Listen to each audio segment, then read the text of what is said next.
getting in. So anyhow, everybody can see this structure. Yes, sir.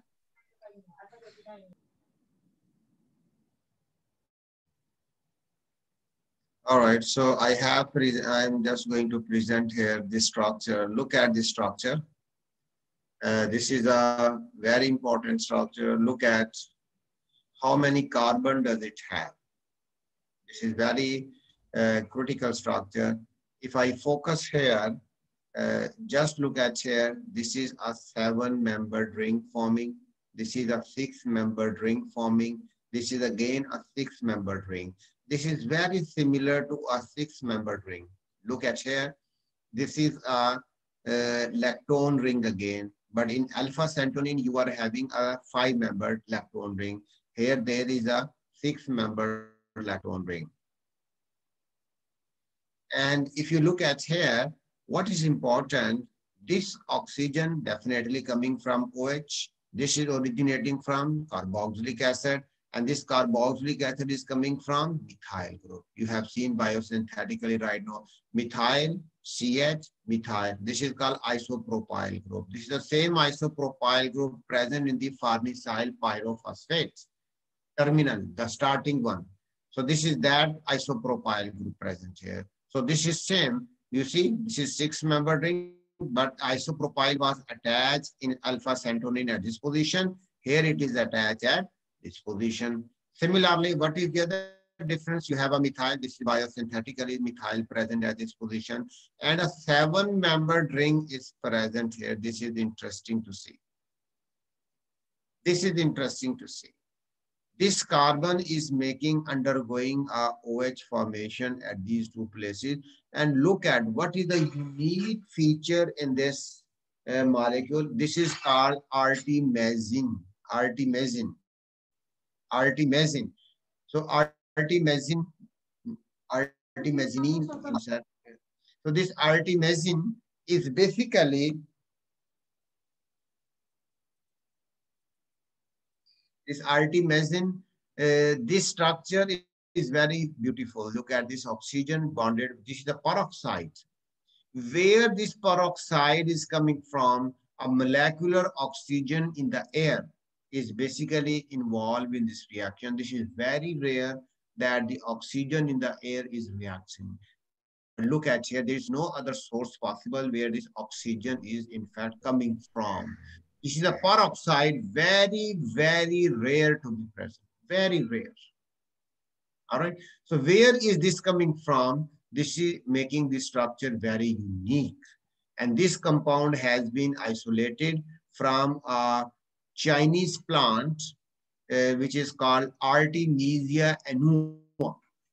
You have seen alpha santonin isolated from Artemisia scoparia. That is a plant species, again belonging to Artemisia. This is also Artemisia, but Artemisia annua, a different species. So this is the chemical compound. Why this is very important? Basically, this compound was, its structure was published in 2008. And in 2015, the Nobel Prize in Medicine was awarded on this structure. Look at this structure. This is a very, very unique structure. This having a 15 carbon presented. You can make a carbon. Let's say if I start from this ring, 1, 2, 3, 4, 5, 6, 7, 8, 9, 10, 11, 12, 13, 14, and 15. So it is containing 15 carbon. Mean it is a sesquiterpenoid. And the precursor of this is what? Farnesyl pyrophosphate. So this is a molecule which is called artemisinin. It is an anti-malarial agent. Like you have come across quinine. Quinine is not a terpenoid. Quinine is an alkaloid. You shall see that later. I shall present the structure of quinine as well, but later. Quinine is an alkaloid, but not a terpenoid. Artemisinin is an anti-malarial agent, very similar to quinine, but it is a sesquiterpenoid. You have seen the structure of this. Very unique feature it is having, originating from farnesyl pyrophosphate. All right. So this is how this is formed. You can draw, you can see the, just get enter in the search engines, the biosynthesis of artemisinin.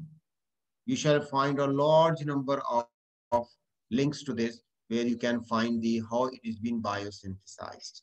So you see how many asymmetric centers are there? 1, 2, 3, 4, 5, 6, 7 asymmetric centers are there. 128 isomers are possible.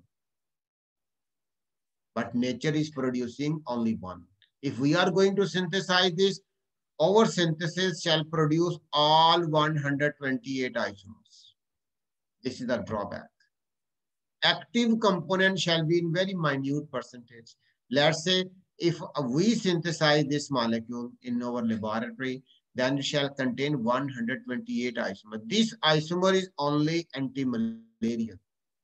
So the activity of that shall be only very poor, less than 1%. Less than 1% it shall. So this is the reason, this is the difference between a biosynthesis and a laboratory synthesis. I already presented the beginning of this course. Biosynthesis is a very, very important synthesis in which only one isomer is produced by the plant, whatsoever is the number of asymmetric center it has. But in laboratory, we are unable to synthesize this at the moment. So this is another sesquiterpenoid originating from farnesyl pyrophosphate. Let me introduce another one.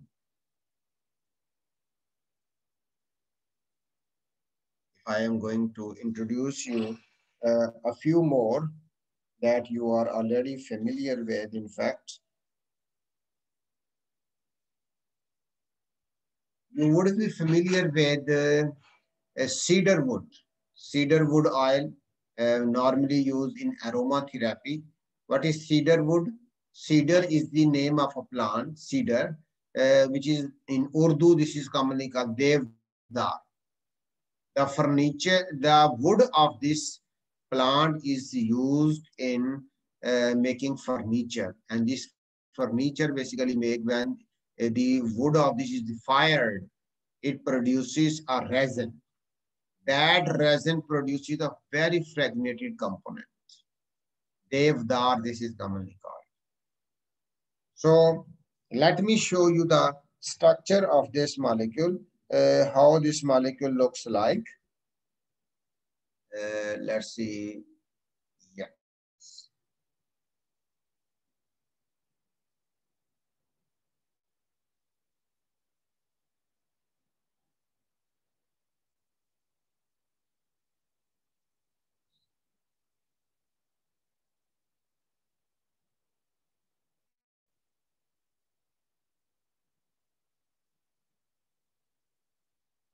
Yes.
Look at this structure.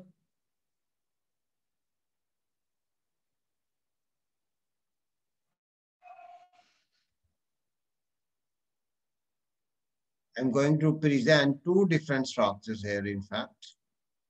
One is this, the other one is this. In this case, the double bond position is in fact different. I missed a methyl at this position.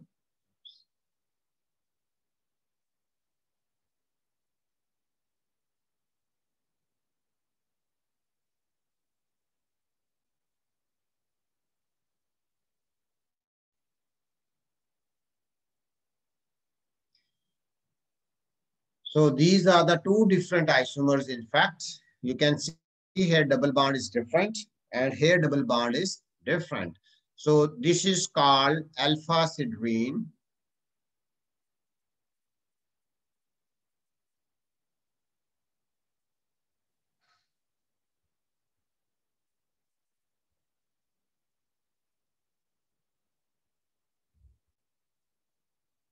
Alpha sidrine.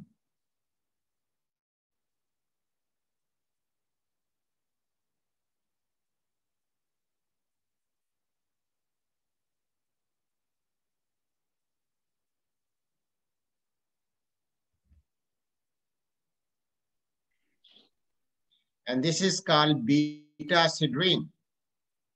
So these are the two different isomers which are isolated from cedar oil. These are being isolated from cedar oil. So let me write the name of the plant.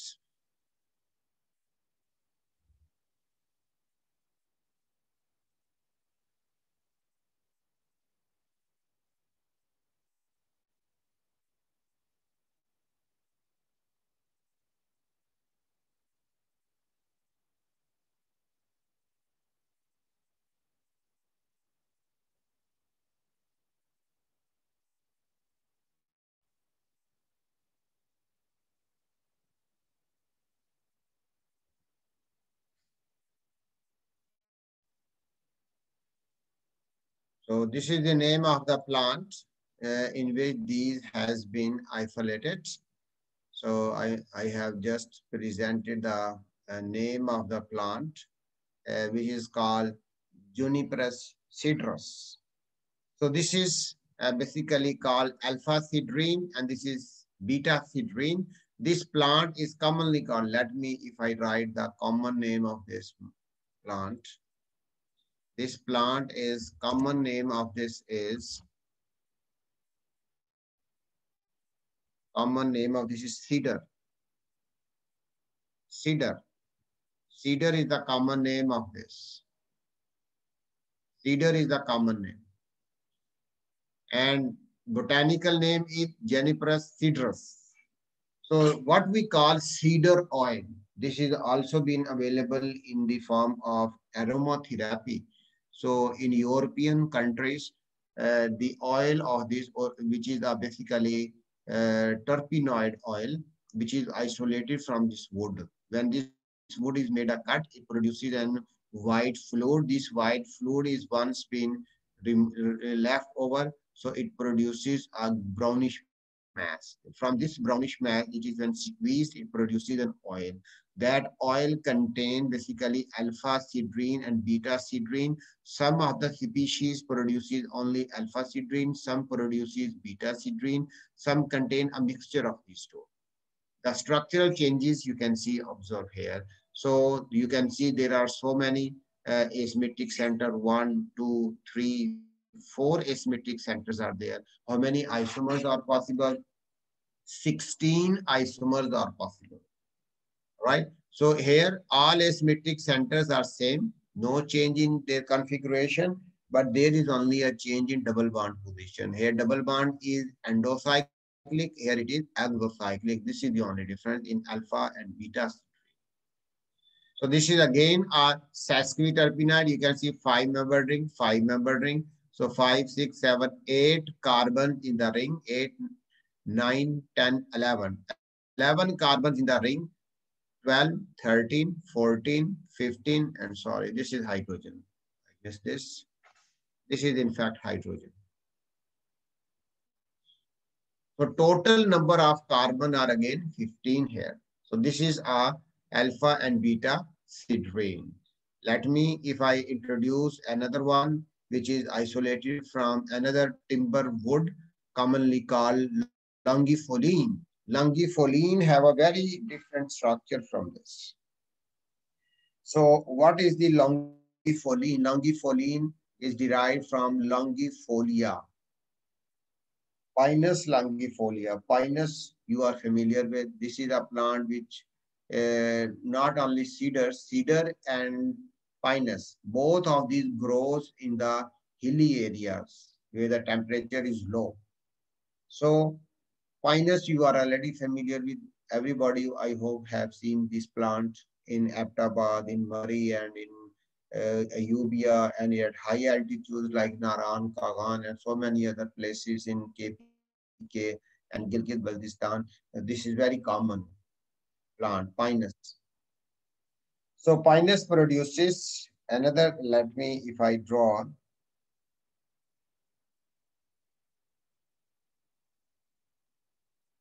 Let me show the structure of this first.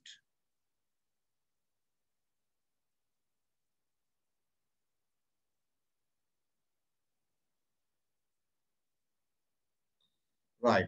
This is a 7-membered ring, and this 7-membered ring is coupled with a very interesting features. Let's see if I present here.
Now just look at here.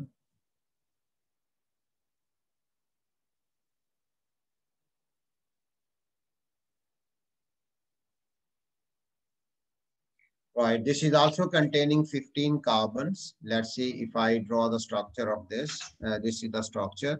If I draw the name of this is commonly called longifoline.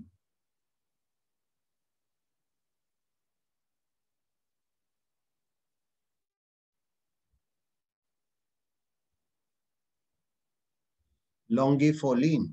So longifoline is derived from basically, let's say, if I present the name of the plant, this is Pinus longifolia.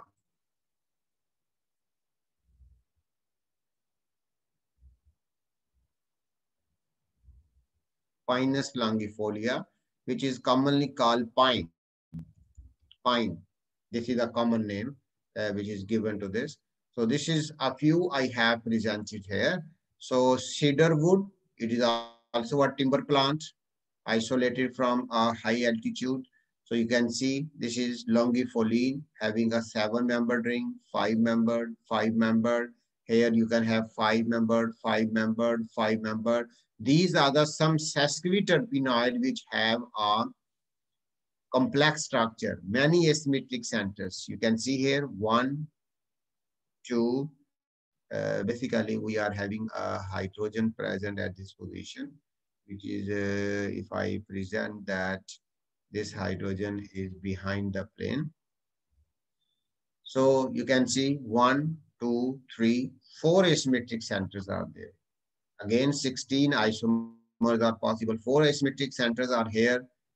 16 isomers are possible. So this is enough for today.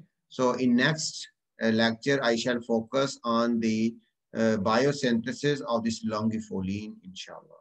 So session is open. If you have any question about this.